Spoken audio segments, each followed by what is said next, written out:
अस्सलाम वालेकुम नाज़रीन, मैं हूं अब्दुल अयाज। 7H न्यूज़ में आपका इस्तकबाल है। दलित लड़की के रेप पर V4C टीम ने सिकंदराबाद बोईगुड़ा के इलाके में प्रोटेस्ट किया और इन्होंने फास्ट ट्रैक कोर्ट में ले जाने का मुतालबा किया और उस अफराद को फांसी की सज़ा के लिए भी मुतालबा किया है।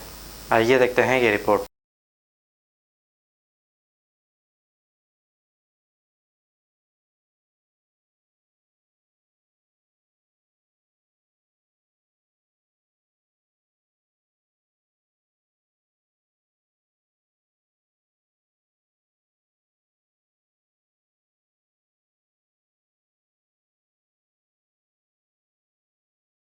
मोहम्मदिया शवरमा पिछले 10 साल से सारे हैदराबाद की अव्वलीन पसंद मोहम्मद इदरीस खान, मोहम्मद इमरान खान की लाजवाब पेशकश। मोहम्मदिया शवरमा पर आइए और शवरमा, कबाब, प्लेटर, ग्रिल चिकन बिरयानी खाइए या अपने घर पार्सल ले जाइए और अपनी दावतों के जायके को चार चांद लगाइए। हमसे कैटरिंग के लिए रब्त पैदा कीजिए और हमारी फ्रेंचाइजी के लिए भी कांटेक्ट कीजिए। हमारे ब्रांचेस मोहम्मदिया शवरमा, शमशाबाद, राजेंद्र नगर, रेती बली और pillar number 67 opposite Orient bank, Kadarbagh, Hyderabad. खबर है शहर की, खबर है गाँव की, खबर है सारी दुनिया की। 7H न्यूज़ पसंद आए तो लाइक कीजिए, शेयर कीजिए और सब्सक्राइब करना ना भूलें। 7H न्यूज़, आपकी आवाज।